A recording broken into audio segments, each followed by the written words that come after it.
नमस्कार। कई लोग मुझसे पूछते हैं कि तुम ओशो को बहुत मानते हो, हमेशा ओशो की बातें करते हो और ओशो के ही स्टेटस हमेशा लगाते हो और साथ साथ सदगुरु को भी फॉलो करते हो। तो असल में तुम्हारे गुरु कौन है? तो मैं उन लोगों से कहना चाहता हूँ कि मेरे गुरु, मेरे जीवित गुरु सदगुरु है। और जो ओशो है, मैं सिर्फ ओशो को पढ़ता नहीं हूँ या ओशो को सुनता नहीं हूँ, मैं ओशो को जीता हूँ।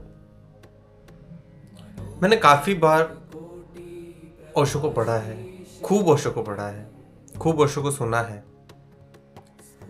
सुनते सुनते ये समझ आया कि ओशो कोई व्यक्ति नहीं है, ओशो एक विचार है।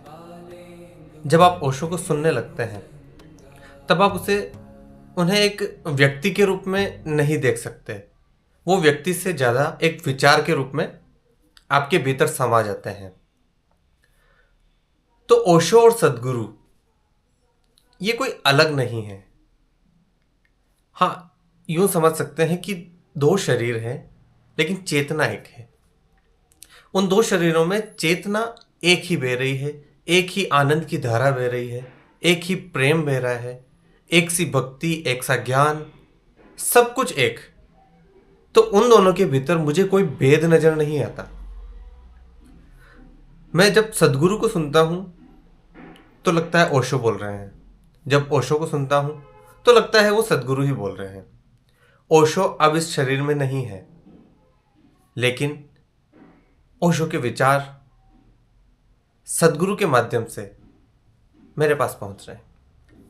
तो सदगुरु मेरे गुरु हैं, जीवित गुरु हैं। और सदगुरु और ओशो दोनों भिन्न नहीं है। अब जो लोग ये सोचते हैं कि सदगुरु अलग है, ओशो अलग है, या सदगुरु कॉपी करते हैं ओशो की, तो ये बिल्कुल बकवास बातें हैं, बेबुनियाद बातें हैं।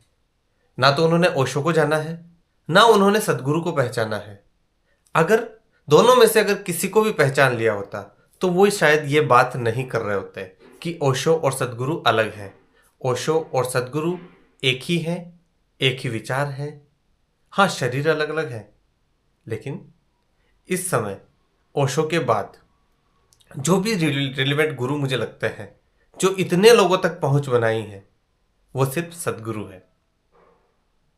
तो आप गुरुओं के भीतर भेद करना बंद कर दीजिए और उनके जो विचार है, उनकी जो भावना है, उनका जो संदेश है, उनको समझने का प्रयास कीजिए।